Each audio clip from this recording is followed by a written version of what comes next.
Bismillahirrahmanirrahim. Assalamualaikum warahmatullahi wabarakatuh. Insya Allah pada kesempatan hari ini saya akan melakukan wawancara dengan rekan atau guru sejawat mengenai permasalahan yang saya angkat untuk perkuliahan PPG. Baiklah Ibu, mungkin diperkenalkan dulu, ini adalah guru SDN 087 Rancabolang, yaitu Bu Yanti. Beliau adalah guru di SDN Rancabolang.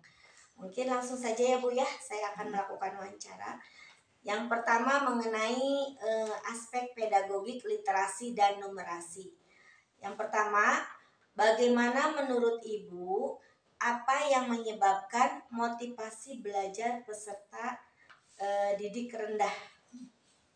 Waalaikumsalam Bu Emma. Insya Allah ini untuk mengapa minat motivasi belajar siswa rendah.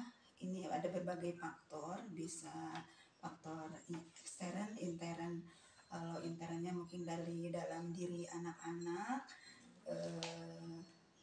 mungkin kondisi dari rumah atau dari dalam dirinya sendiri yang kurang fit atau apa.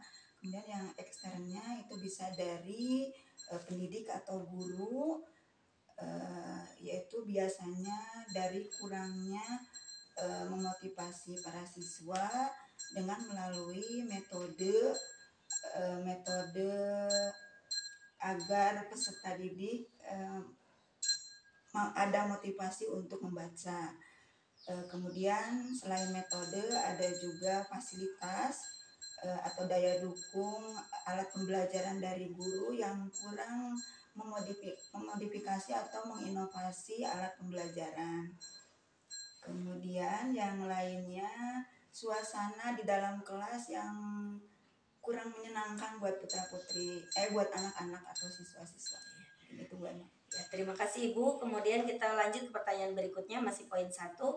Menurut Bapak atau Ibu, apa yang menyebabkan kemampuan numerasi peserta didik rendah? Untuk numerasi ini biasanya kalau anak-anak itu kurangnya termotivasi dari guru dalam cara menjelaskan tentang numerasi, yaitu tahap-tahapannya.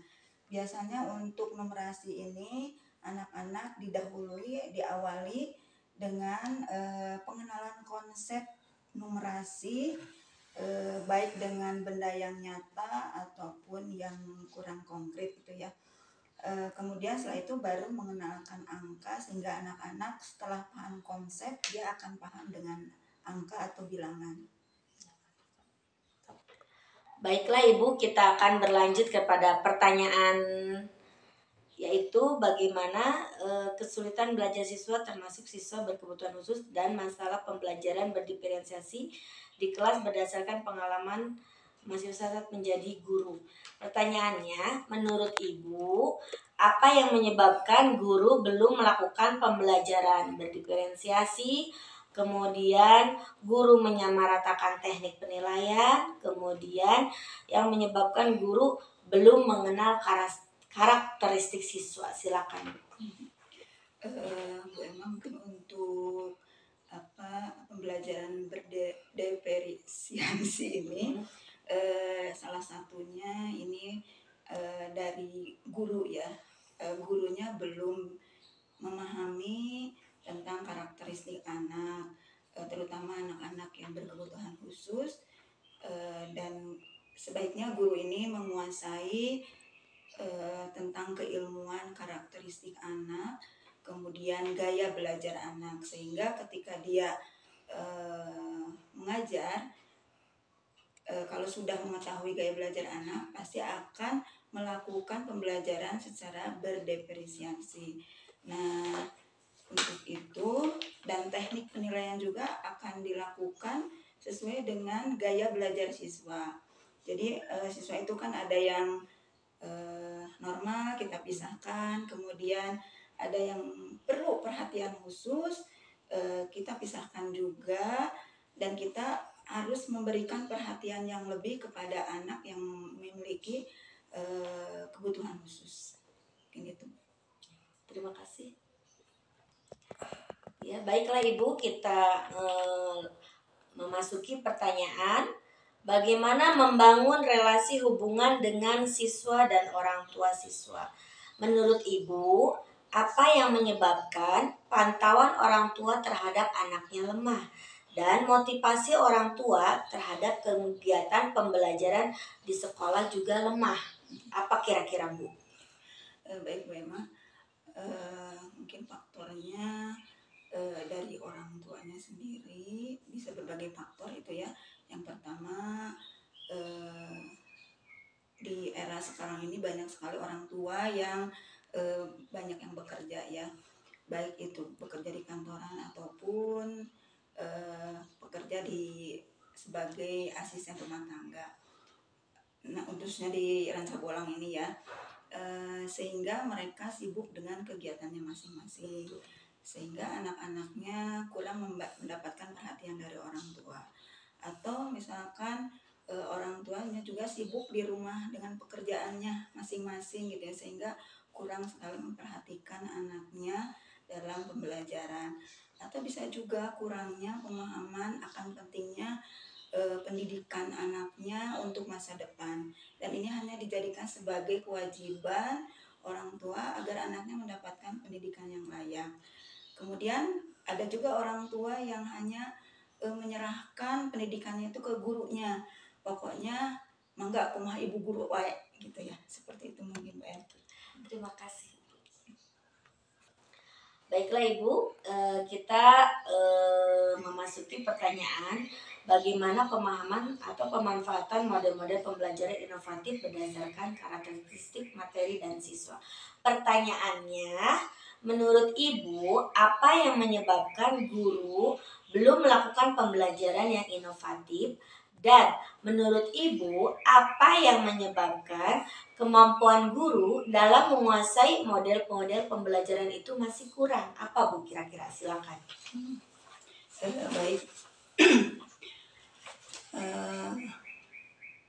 Apa sih pembelajaran, melaksanakan pembelajaran yang kurang inovatif, biasanya ini guru dalam melakukan pembelajarannya dia masih dalam zona nyaman gitu ya, dia belum ngeh dengan paradigmanya yang baru, bagaimana agar anak-anak itu lebih menarik dalam pembelajaran.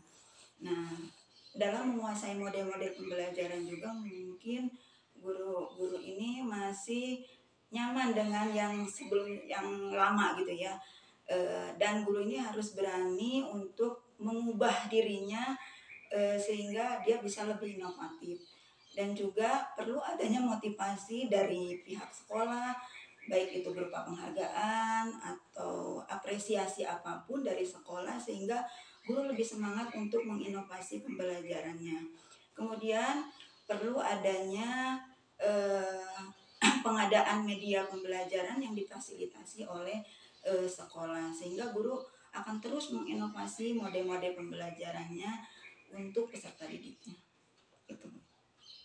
Baiklah Ibu, kita lanjut ke pertanyaan berikutnya. Ini mengenai materi terkait literasi, numerasi, advanced material, miskonsepsi, dan tentang HOTS.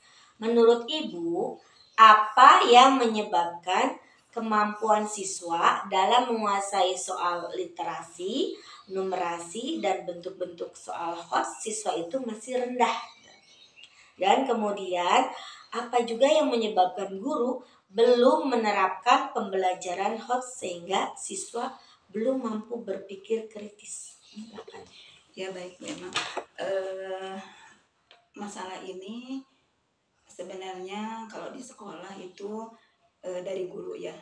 Kenapa anak-anak itu rendah dalam hal numerasi dan literasinya, itu berpangkal juga dari guru, karena anak akan memiliki daya nalar yang tinggi apabila guru mampu merangsang, menstimulus anak dengan pembiasaan pembelajaran, dengan mengutamakan yang 5M itu ya, mulai dari bagaimana cara mengamati, mengobservasi, menganalisis, kemudian menyimpulkan suatu masalah, Nah itu yang harus biasa dilakukan oleh guru-guru gitu ya. Kemudian bagaimana cara guru merangsang dan stimulasi anak melalui pertanyaan-pertanyaan sehingga anak-anak yang memerlukan jawaban, anak-anak yang memerlukan jawaban berpikir tinggi gitu ya buat anak-anak, itu yang harus dibiasakan gitu ya oleh guru-guru. Yang sekarang ini guru-guru jarang sekali melakukan hal seperti itu gitu. Seperti itu mungkin Bu Maya.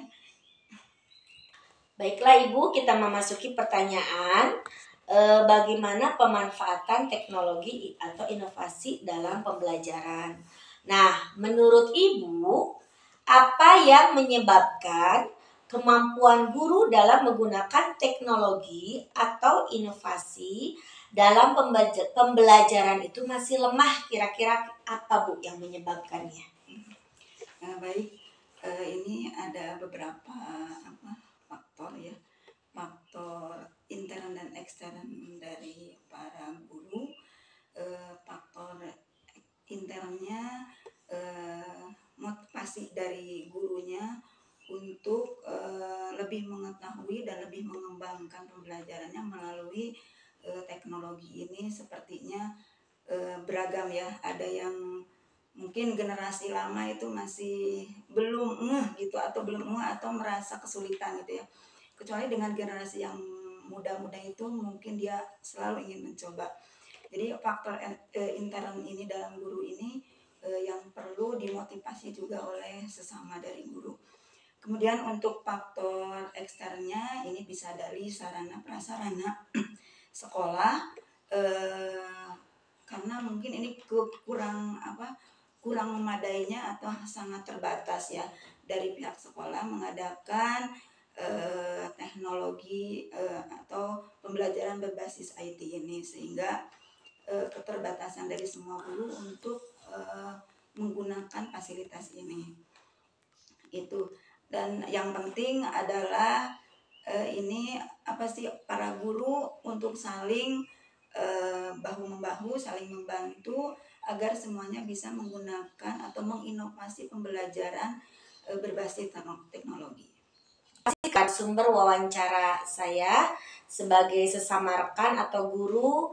Terima kasih atas waktu dan perhatiannya.